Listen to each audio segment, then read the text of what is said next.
You're listening to a podcast of spurious morality. Yes, he did let me back in. You broke back in. You're still holding the crowbar.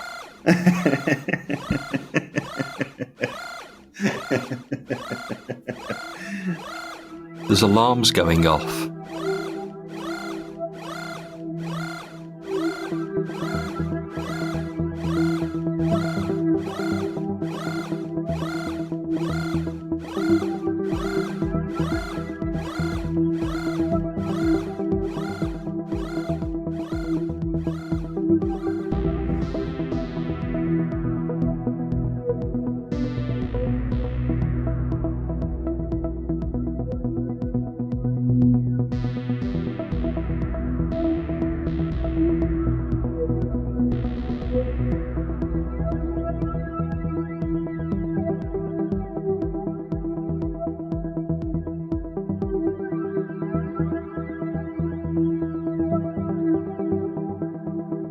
Hello and welcome to a podcast of spurious morality.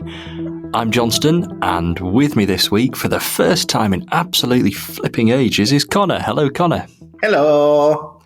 And we're doing a coffee bar episode because it's been a while, because we kind of stopped doing any episodes that weren't talking about new Doctor Who, and we love doing coffee bar episodes because we love talking about not just Doctor Who, other things as well. We've been listening to loads of great stuff between us, and it feels like we've built up a bit of a backlog of things that we want to talk about. So this is just going to be something along the lines of an hour of us just gushing about wonderful audiobooks, audio drama, that kind of thing.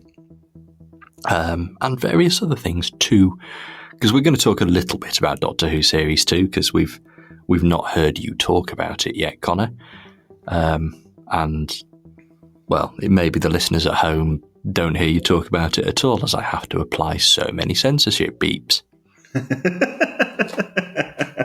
I have opinions. Yes, let's do that. Let's do that first then. So, okay.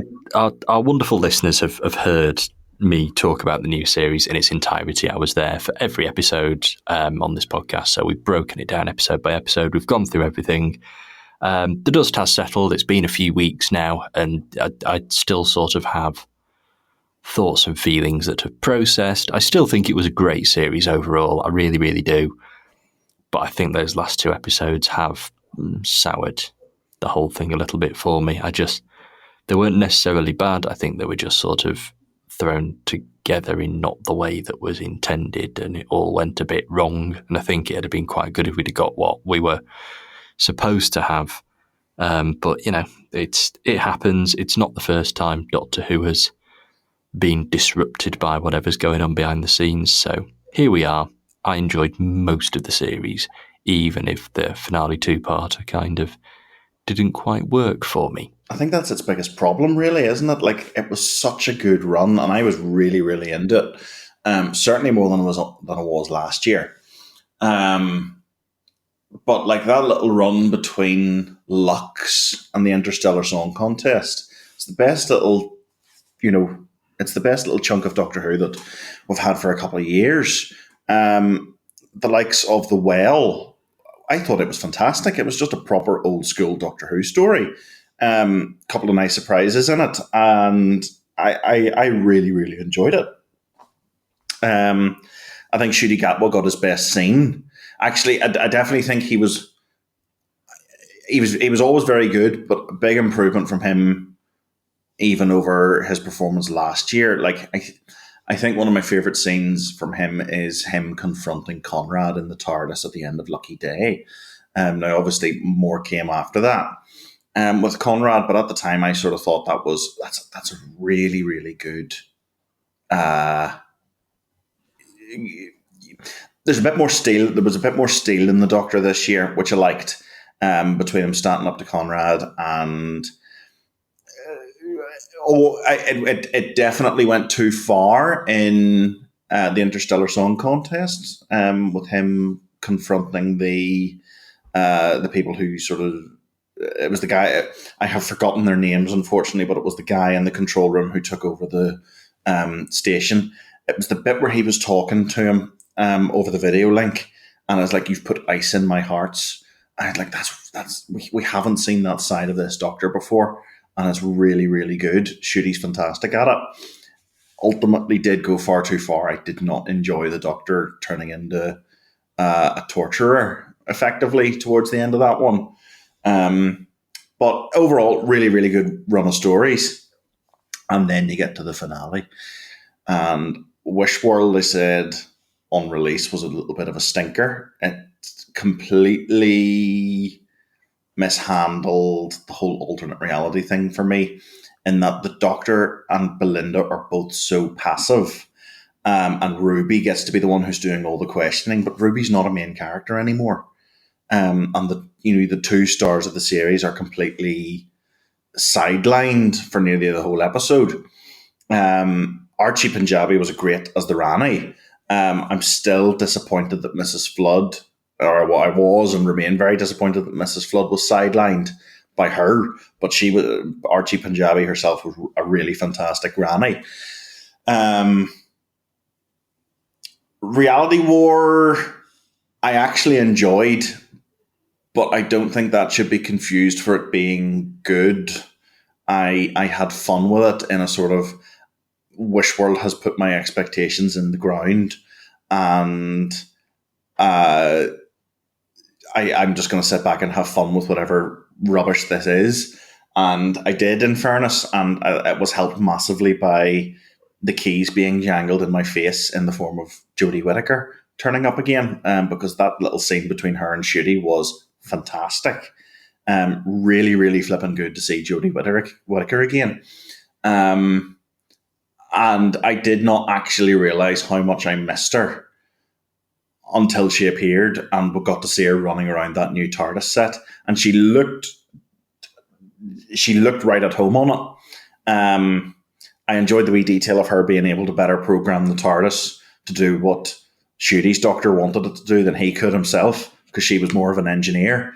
I really, really enjoyed that scene. That was absolutely, I think that's the highlight of the Russell T Davies 2, the RTD2 era for me, was that little bit where Jodie Whittaker turned up, because it was just so good, and I really miss her.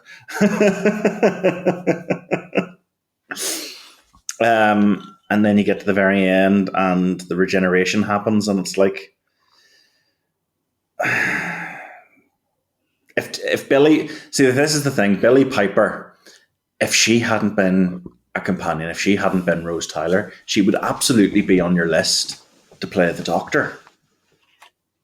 But the problem is, we're back to playing in that sort of remember 2005, remember 2006 sandbox again. And Doctor Who's completely incapable of moving onwards, apparently, anymore. I sound very grumpy about it, and I'm not. I'm actually quite detached from it, but it was a bit rubbish. I think detached is the right word, actually, because I'm kind of feeling, throughout the whole series, I was saying I actually felt a lot more connected to Doctor Who than I had for a long time. I was really enjoying the series. I was really looking forward to next week. And then the finale just seemed to slap me right back out of it. And all of a sudden, I'm like, Big Finish is my Doctor Who again. I've been far more excited about the Eighth Doctor Time War set that's come out in the last week. I've been looking forward to that far more than anything else, because I'm really interested and invested in sort of what's going on with Cass and Hieronyma Friend, fantastic character, and all this kind of thing. And that's just kind of where I feel I am at the moment. Like, oh no, Telly Doctor Who's suddenly gone back to not being my Doctor Who again. I'm jumping back to audio Doctor Who as kind of my main source of Doctor Who enjoyment. And it shouldn't be. I should be absolutely raving about how good that series was, because it was. I know. And I think, do you know what?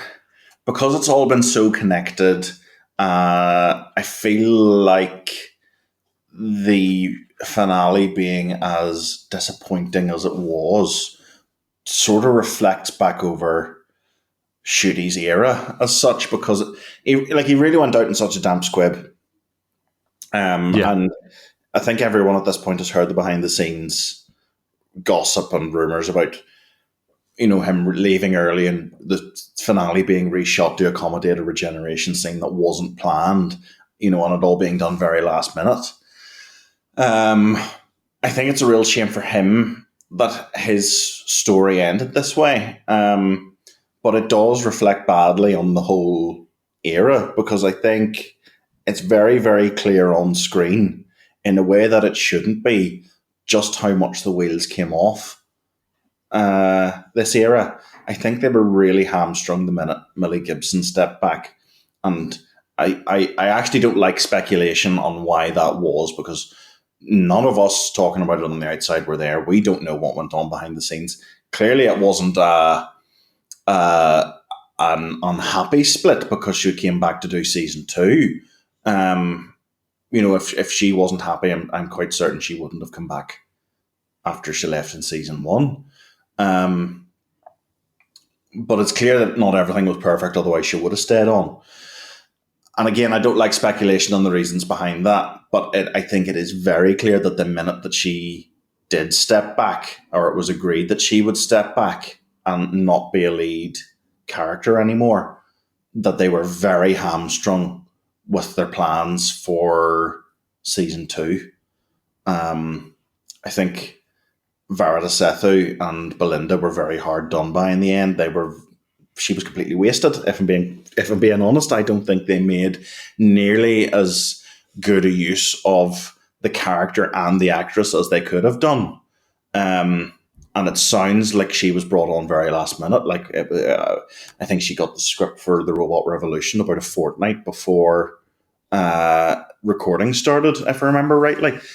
And it all feels like such a waste for her and for... we got Carol Ann Ford back, and it hasn't come to anything yet. Now, sure, it might come to something, but I think we know that there is some footage that was shot with Carol Ann Ford as Susan Foreman that didn't make it to screen, it's absolutely scandalous. Yes. Like, how the hell did that happen? I honestly don't know.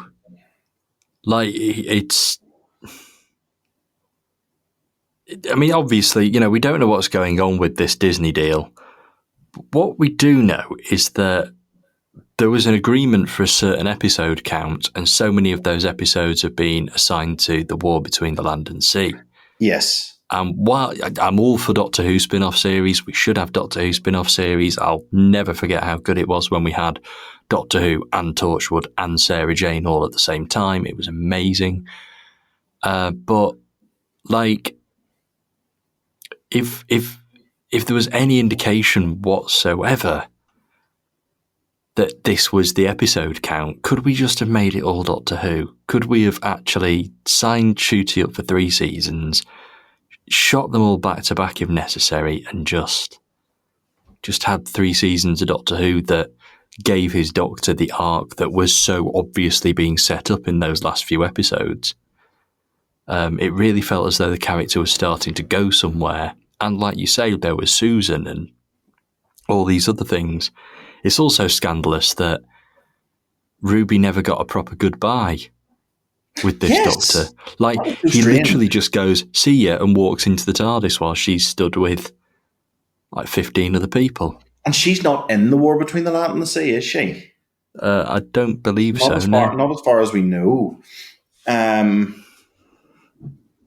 Yeah, I think I'm glad there's a spin-off, and it makes sense for this era that it would be Unit that gets the spin-off.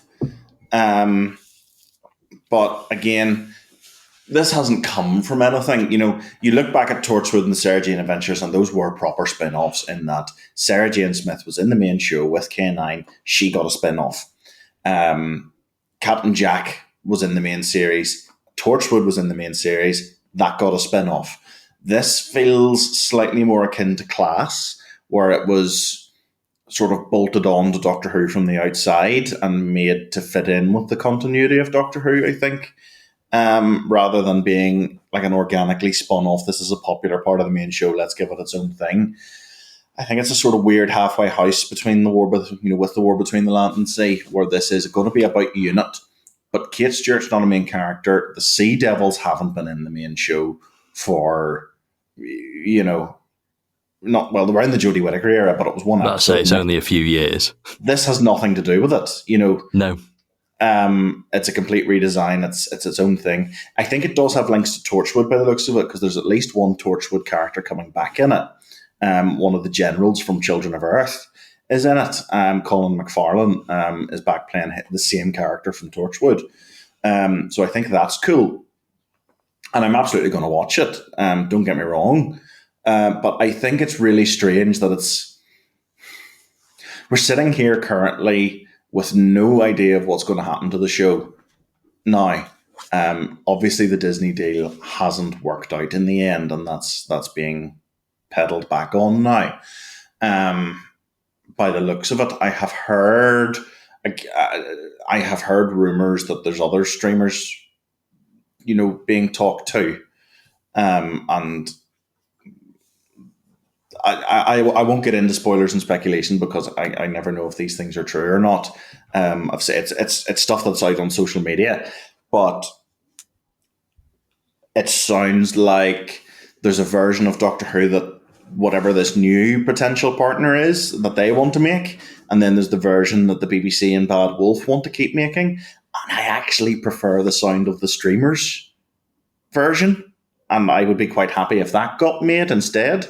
But I don't think that will happen, because obviously Doctor Who rests with the BBC and for the time being with Bad Wolf. But from what I've heard, the streamers' pitch for what they would do with Doctor Who is much more exciting and much more in line with what I would want than what we're currently getting and what it sounds like the BBC and Bad Wolf want to keep making. I mean, there should be a happy medium. One of the great things about Doctor Who is it can be anything. So it can be a bit of A and a bit of B and still work very, very well. It wouldn't be the first time Doctor Who had like a meshing of styles, like a very, very different producer and script editor or whatnot. So I don't know. I don't know. I do not know. Again, I sound very negative on all this, and I'm negative on where we've ended up. But I'm actually quite detached from the TV series at the moment. Yeah. I'm not quite enjoying the no news thing, and they're teasing it as if it's going on. It's going to continue, and then immediately following it up with, but we don't know if it's going to continue or not. Like, right, could we have just not done the Billy Piper thing, and could we have just ended it like the War Games, where we don't see who the next Doctor is? And then you could literally plonk any actor in front of us at some point further down the line. The Billy Piper thing, I think it feels like desperation, like we've done a big shock, stunt casting surprise. Please keep watching. Please keep funding us, sort of thing. And well, it's exactly the what the hell's going on here thing that we got at the end of Power of the Doctor with David Tennant reappearing. Yes. And it's literally the same thing. It's not even like it. It's just the same thing. And ironically, that never really got explained. All the questions we were asking then, why is his clothes regenerated with him? Why has this happened? Why has that happened? Why does he look like David Tennant again? I know that was sort of flimsily hand-waved in a bit of dialogue, but there could have been something really interesting going on there, and we never got it. Don't get me wrong, I'm glad, David Tennant was 14. That was a lot of fun. That was good. It worked for the specials. It was a good idea, but it kind of set up a lot of questions because of the way it was handled beforehand. And the same thing's happening here. Like, is Billy Piper the Doctor? Big question mark. I don't know. Anyway, we've done 20 minutes of Doctor Who on our not Doctor Who episode. Should we do something else? I know. It always it was the twin dilemma last time. Let's not do the twin dilemma again.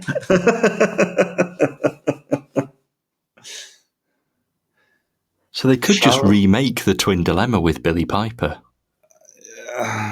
No. I'll just stop watching.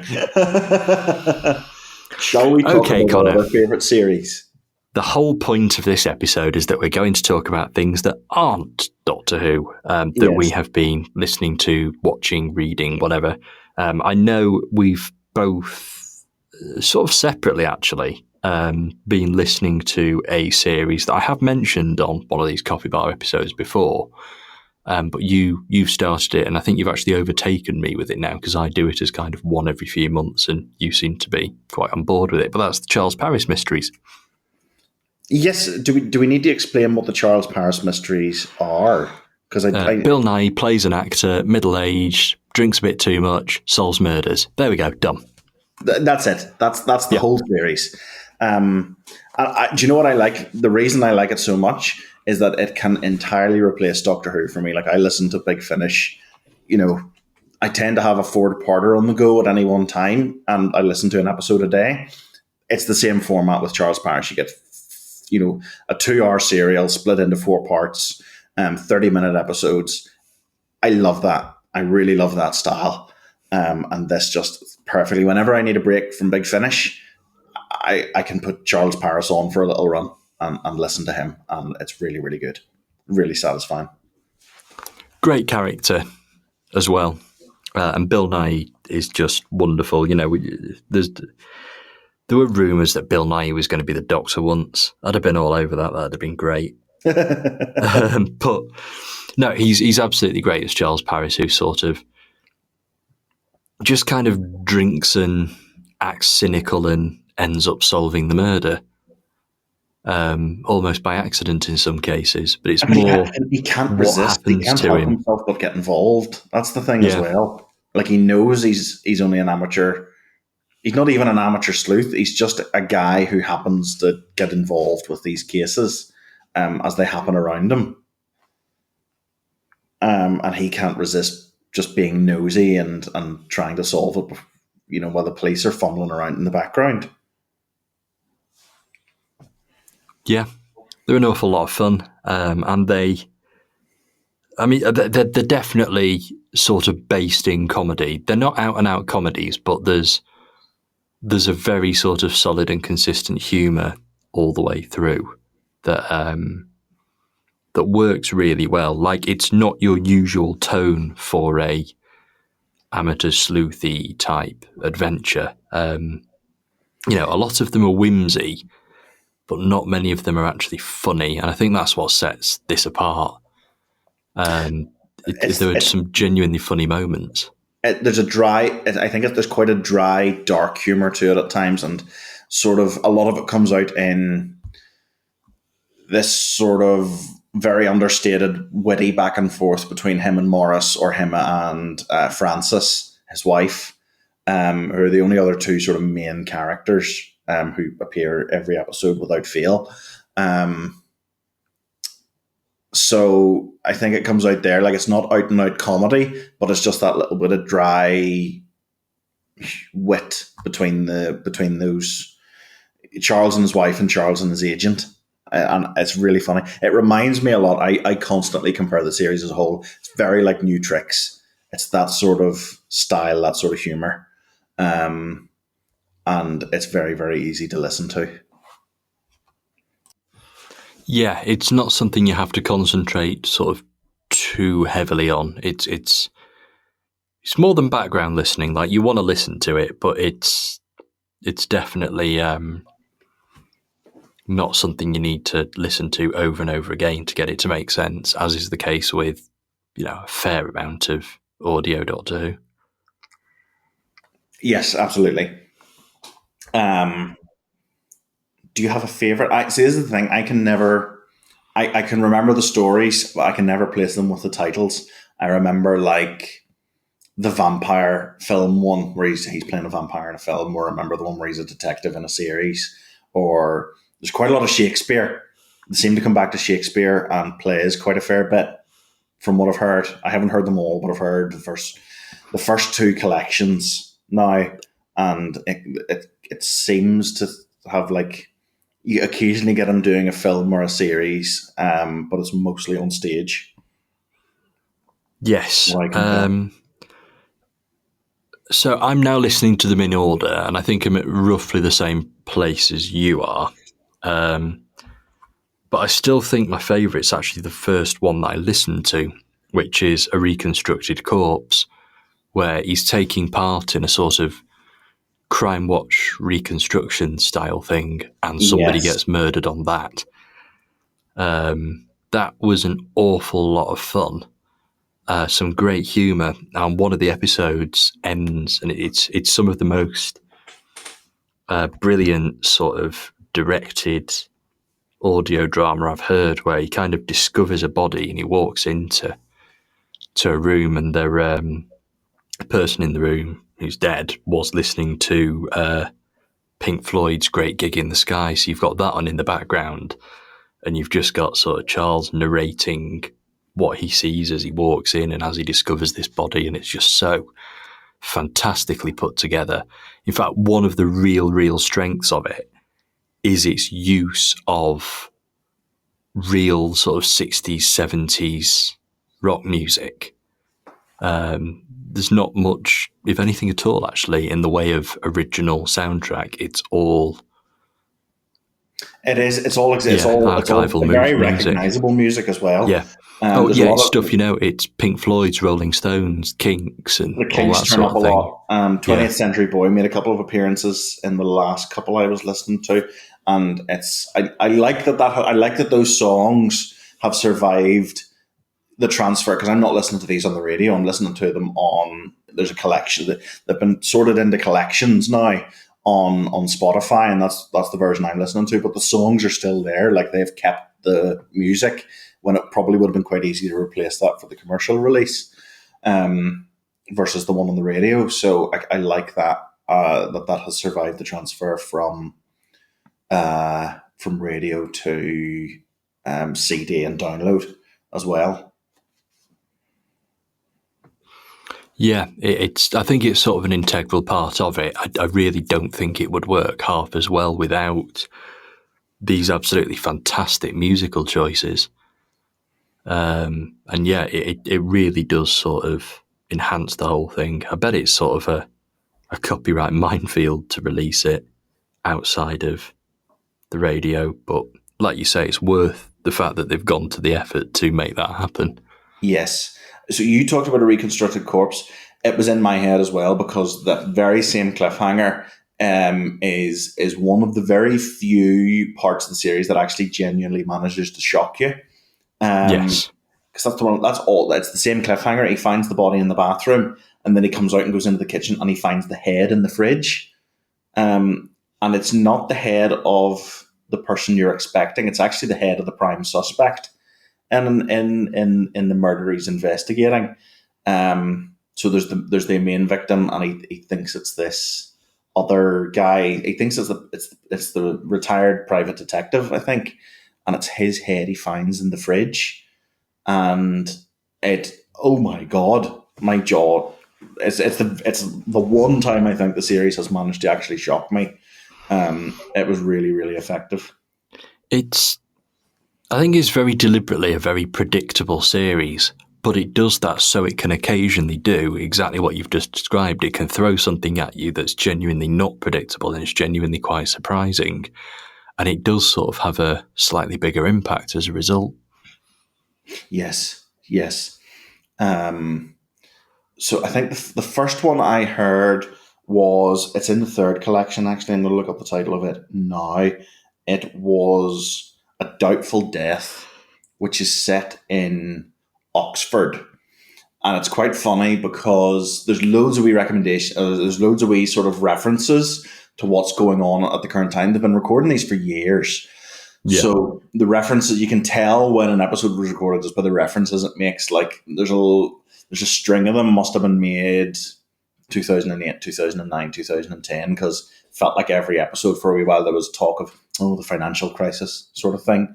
That turns up a lot. But A Doubtful Death, it was the first one I heard. It was quite recent. Set in Oxford. he's in a play, but he really, really wants a part in Endeavour. So you're getting that sort of thing where there's loads of nice wee references to other things. I think it's A Doubtful Death as well, where he's really itching to get a proper high profile role, because he never gets a proper high profile role. It's all wee small projects, or he's always quite disappointed with the work he gets, and it's very funny then when he's talking to Morris, his agent.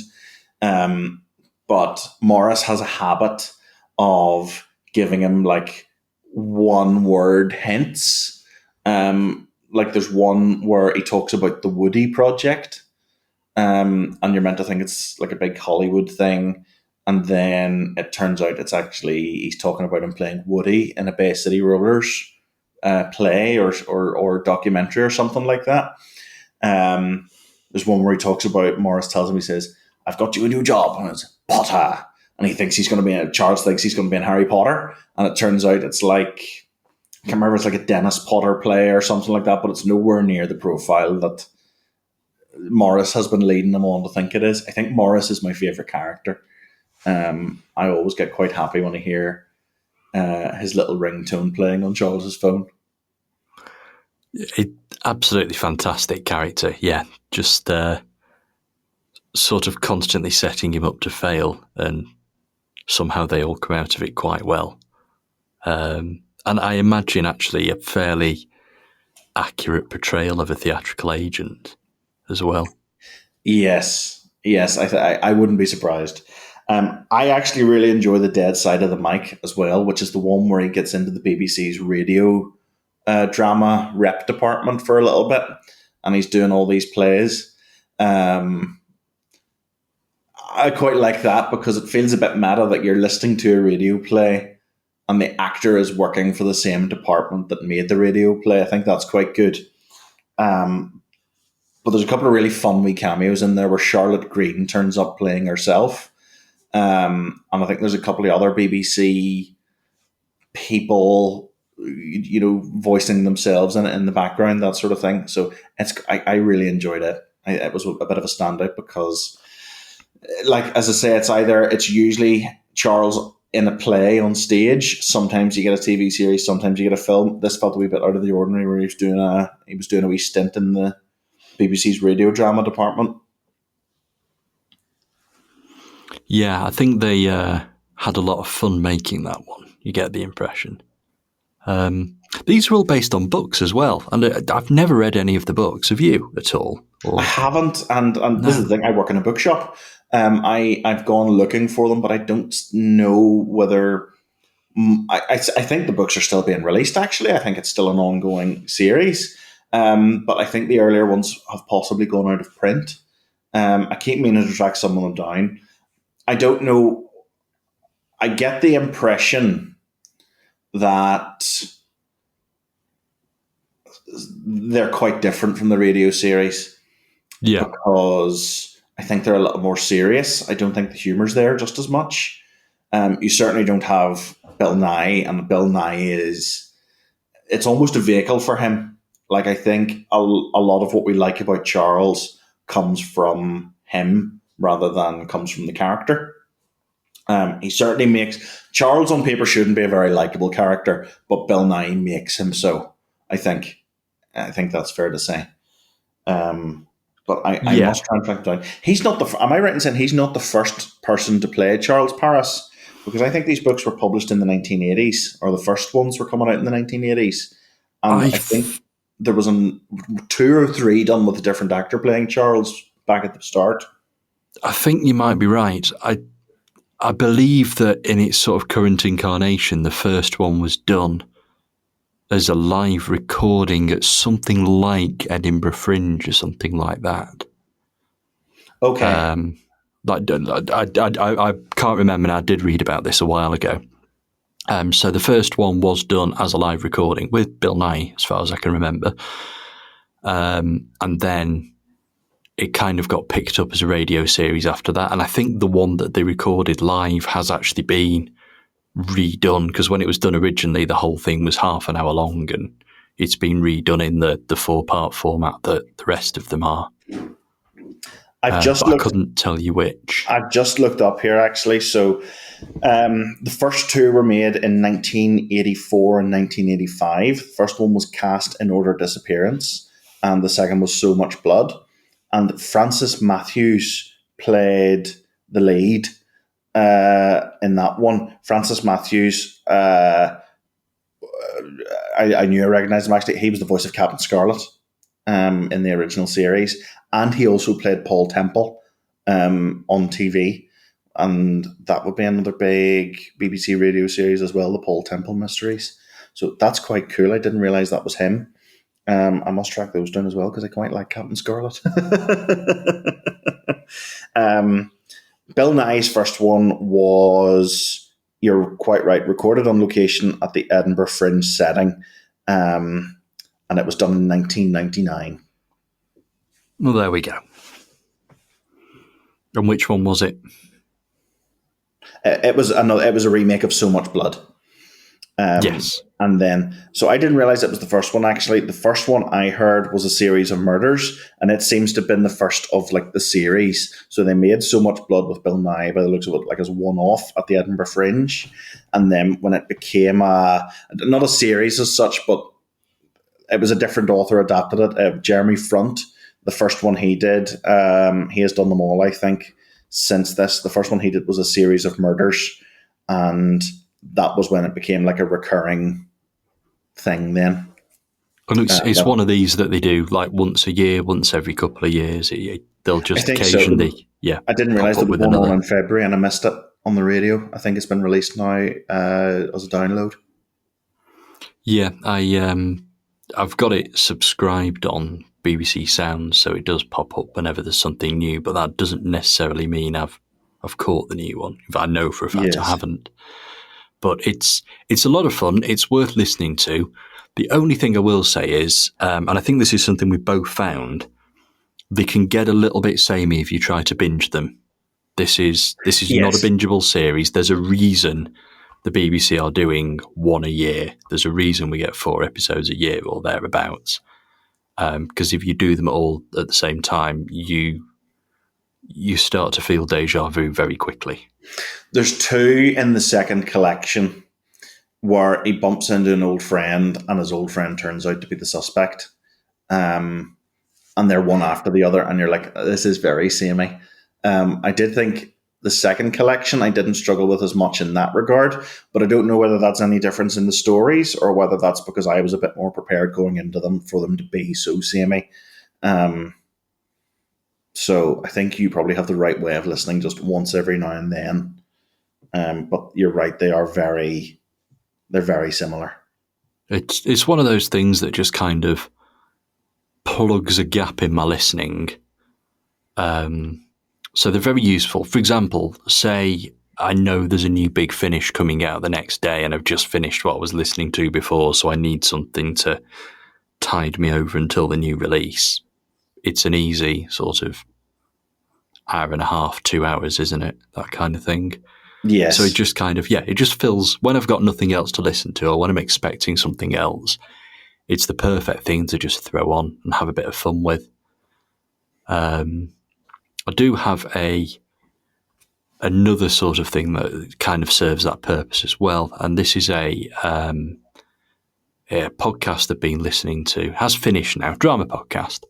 It has finished now. It finished a couple of years ago, but it's called The Offensive, and it's basically the thick of it meets Premier League football, and it's so much fun. It's just basically the dodgy, corrupt backroom staff of a fictitious Premier League football club, arguing, falling out, trying to manage the press, trying to screw each other over, stabbing each other in the back.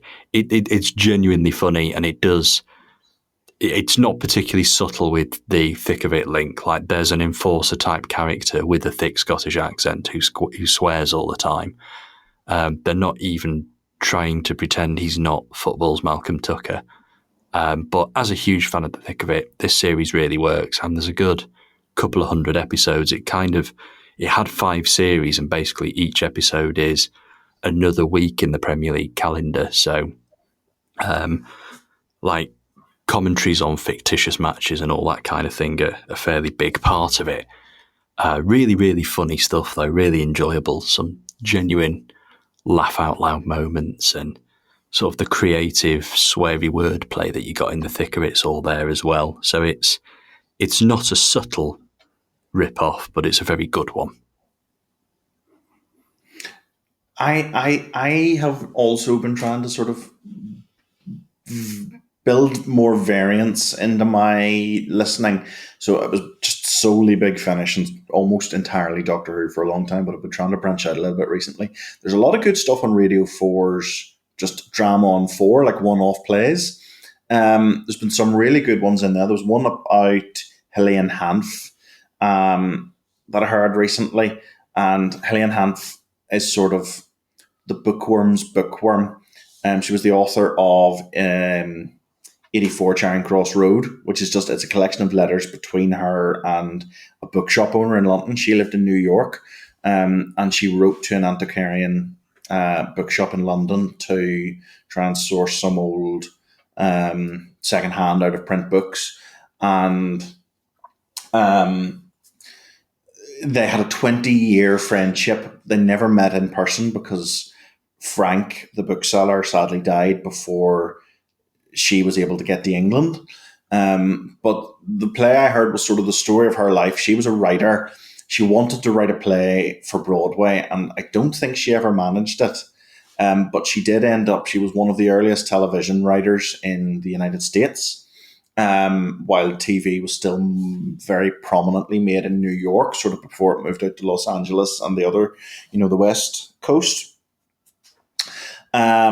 So that was really, really good. There was one about J.B. Priestley trying to get A Gentleman Calls put on in London. And I really enjoy A Gentleman Calls. It would be one of my very favourite plays. So that was quite good listening to that. I think Rory Kinnear plays him and it's really, really good. I don't listen to everything that goes out onto that strand. I sort of pick and choose what I enjoy. There was quite a good one with Derek Jacobi playing Laurence Olivier, giving Margaret Thatcher sort of performance lessons. I don't know whether or not that's based on a true story, but it's a really good play. I quite enjoyed it. So there's a lot of good stuff on there that's worth picking up. Just a one-off. If I've run out of Big Finish that I've want to listen to, or I need a bit of a change, it's nice to be able to go on and get something. They're usually either 45 minutes or an hour, and I think the 45-minute ones are just quite a nice length, that you're not stuck listening to something for a full hour. It's nice and quick by comparison. So there's some quite good stuff on there. I've been doing some sort of longer listens recently as well, because a lot of what I listen to, like you, and in the past there's been a lot of Big Finish, a lot of Doctor Who, and I'm not letting that go. I'm still subscribed to, I still have the bundle for everything coming out this year, and still grabbing pretty much anything that is sort of Doctor Who linked or Blake 7 linked or that I fancy. But I've been going for some sort of longer audio books as well. And one that sort of stood out to me recently was I started listening to The Hobbit, The Lord of the Rings, and sort of mentioned in our group chat that I was doing so. And it was actually Mansour pointed out there's a sort of alternative version online you can buy of the Andy Serkis reading Hobbit and Lord of the Rings audiobooks. They've been soundtracked. So this is full immersive. There's music, there's atmosphere, there's sound effects, and it just works with the narration. So you go on the website, you buy whatever soundscape you want. They're not cheap, but we are talking about, in the case of Lord of the Rings, it's more or less 60 hours worth of material that accompanies the audiobook. So you're given everything you need. You go on, you buy it, download it. There's an app that will merge the audiobook file with the soundscape file. And it was just fantastic fantastic to listen to. Like the amount of thought and time and work that must have gone into this, enhancing what is a, obviously very gripping and very well known story, Lord of the Rings. Everyone knows and loves Lord of the Rings. But being able to enhance those audiobooks, indeed, just being brave enough to even attempt that's fantastic. So, if you're interested in finding this sort of thing, Jordan Rennells, I hope I'm saying that correctly, give that a Google, and there's a huge list of soundscape. I mean, there's all sorts there. It's not just Lord of the Rings. There's the Song of Ice and Fire books, the Wheel of Time books, various other things, and they've all. It's an ongoing project, so there's more and more stuff being announced all the time. I've kind of signed up to the newsletter, which I get every now and again.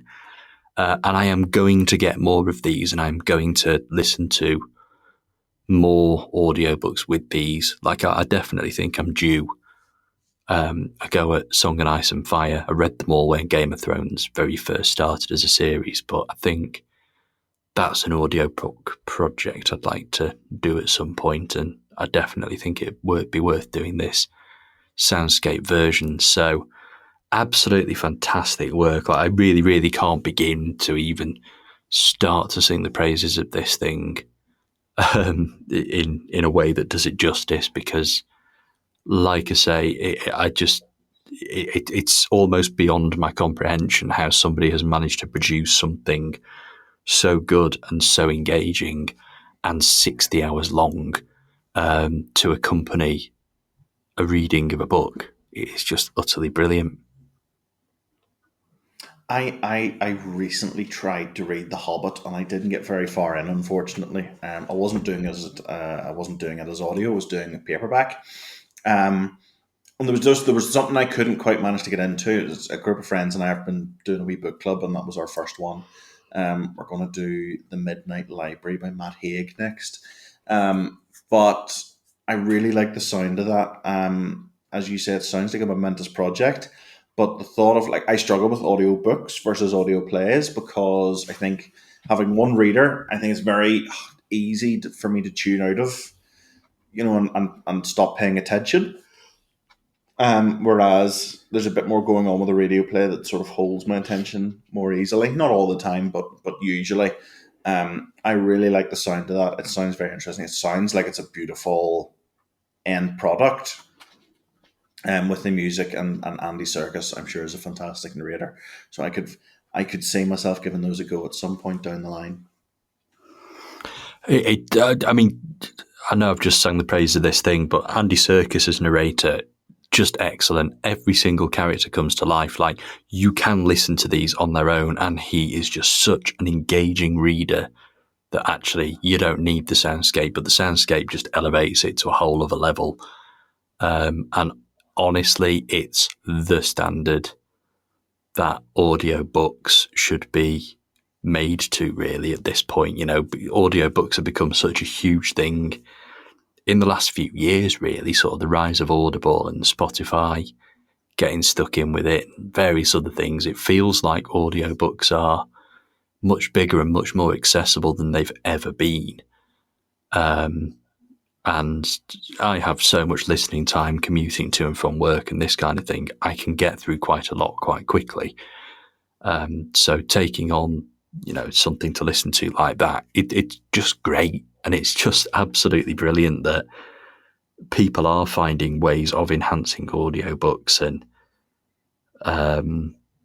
building on them. And I've talked about the Star Wars ones on here before. Like, the Star Wars ones are always excellent. They're always sort of big productions. You have the music, you have the sound effects, just that extra little bit to just immerse you in it, because it's very, very easy to lose your way with an audiobook. No matter how engaging your reader is, it's very easy to kind of lose your way on one.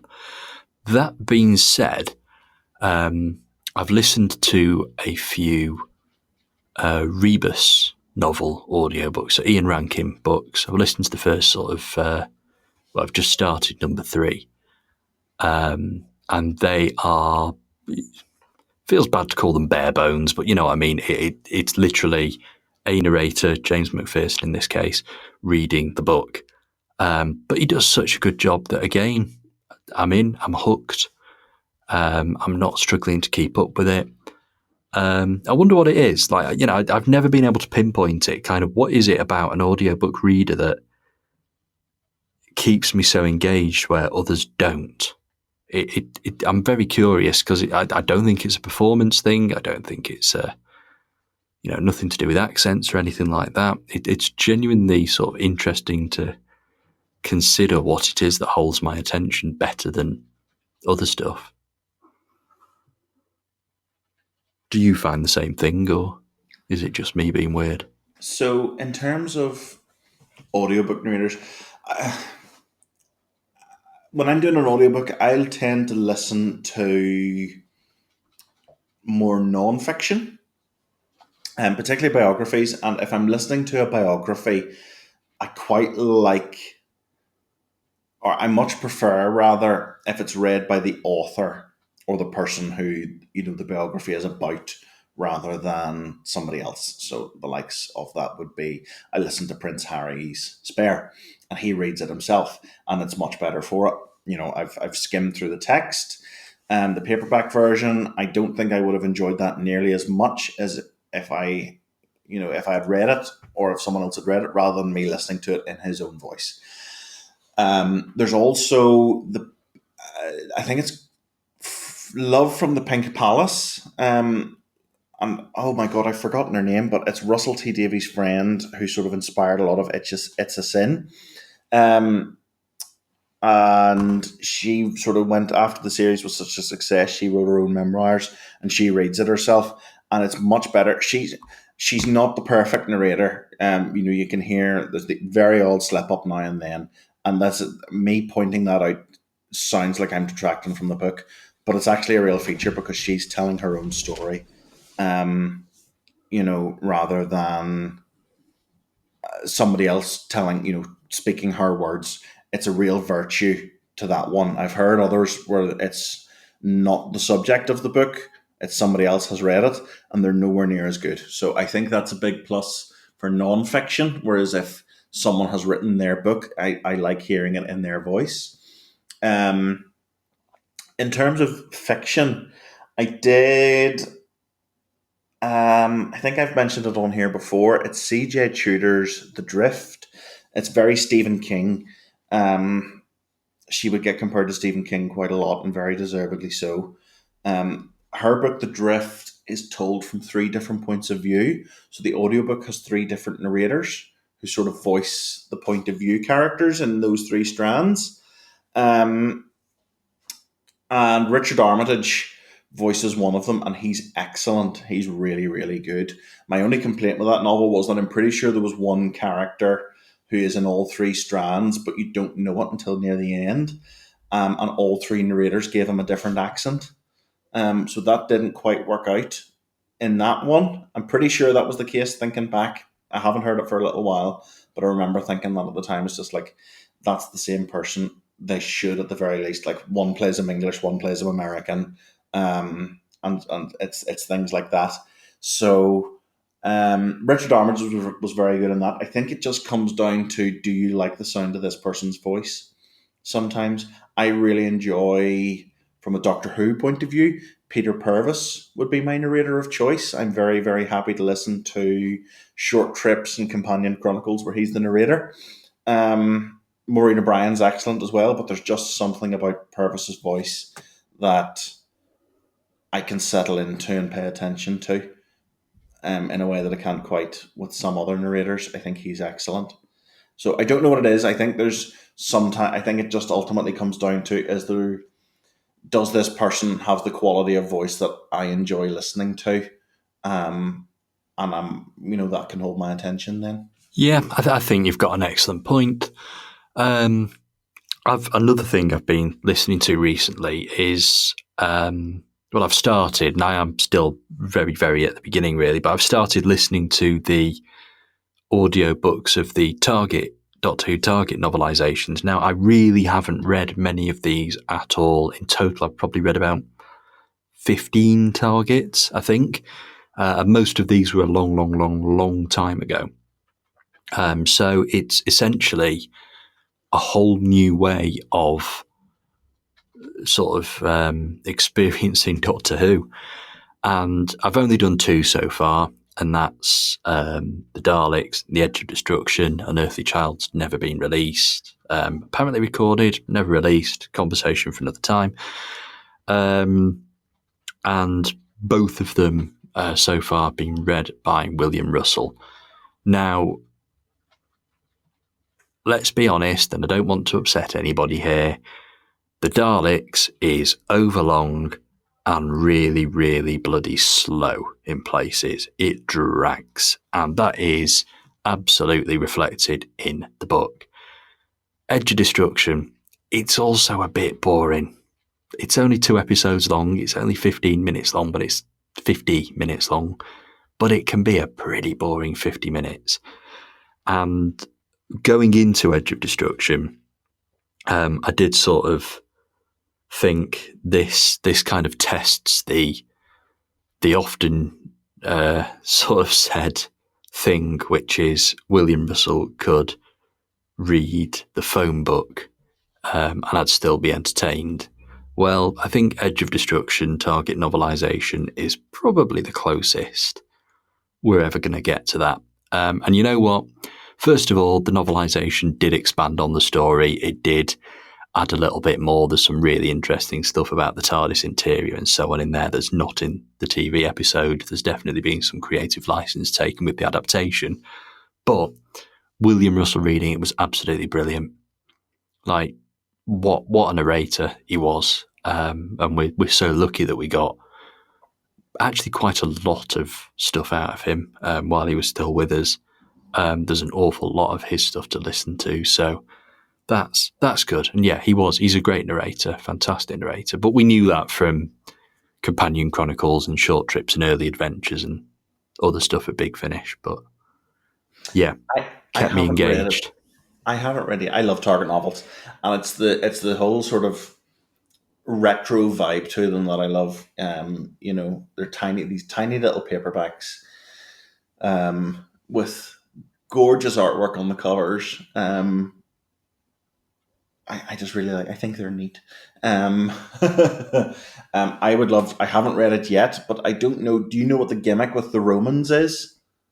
Have you ever seen it? Isn't it? Is it diary entries or something like that? It's diary entries, and it's like the book has been assembled from scraps of historical evidence. So it's partial diary entries, letters, documentary sources, stuff like that. It's like an archaeologist has been piecing together the different parts of the story from lots of different sources. So I really want to read it shortly. It's meant to be quite good the way it's done. I think I can't remember if it's The Edge of Destruction or Black Orchid or one of the other 2-part stories.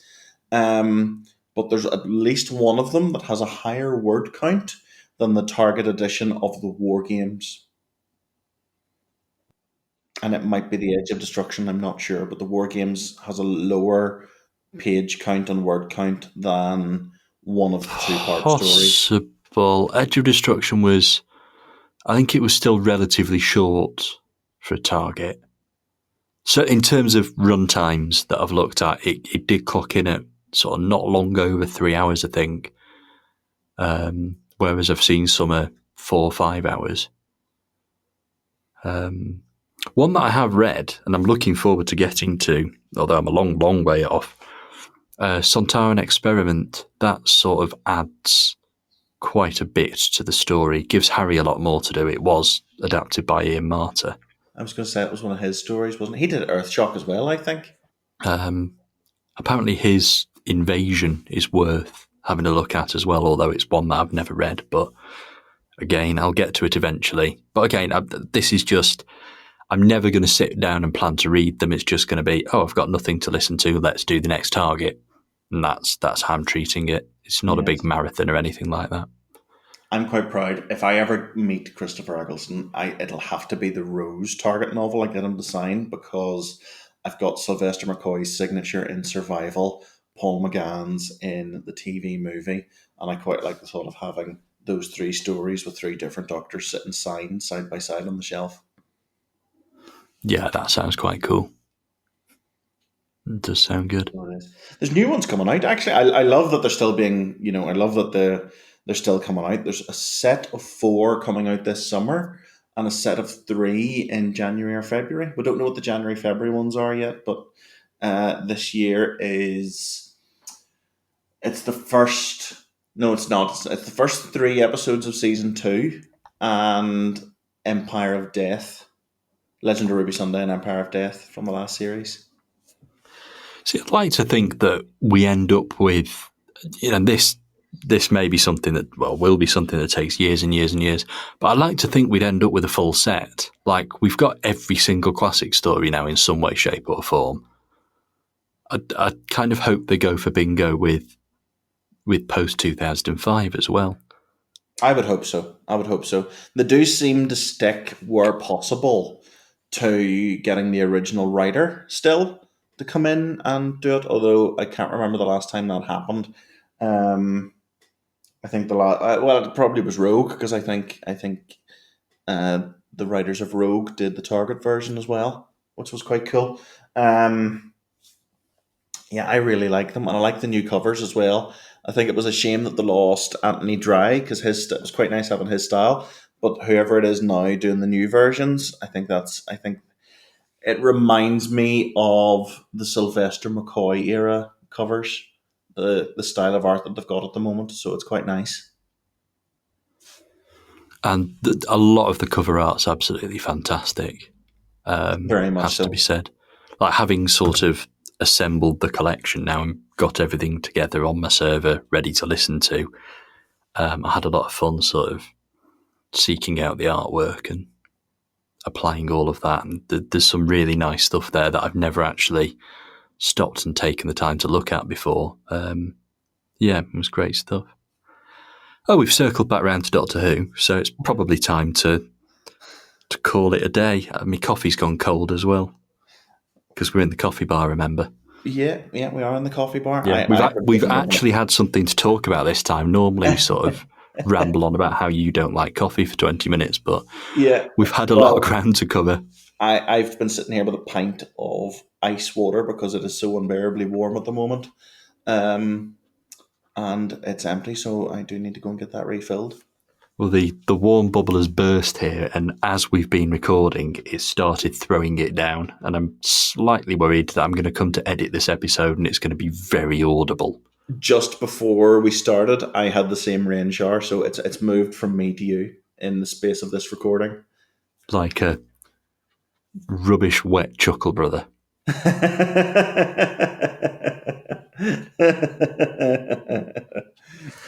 Well, it's good night from me. And thank you for listening. Come on, we had to get the 2 Rannies joke in there somewhere. There's the highlight of the whole Russell T Davies era. Just to circle back to where we were at the beginning, the 2 Rannies joke in season 1 and season 2. The whole series has just built up to Anita Dobson making a 2 Rannies joke, and it's my favourite moment. There it is. It was the 2 Rannies joke. I laughed so loud at that. And there we go. That's all we needed. That's redeemed the whole series then. Has it? Anyway, before I set Connor off again, we probably had better end it there. But thanks very much for joining me. It's been good catching up and coffee barring, and there's actually stuff that I wanted to talk about that we've not covered, so we're going to have to do another one fairly soon, I'm afraid. That's fair enough. I'm sure we can manage. Okay, well, we'll leave it there then. So thanks for joining me, Connor, and we shall return for more spodcasting soon. Goodbye now. Goodbye, my dears. Goodbye.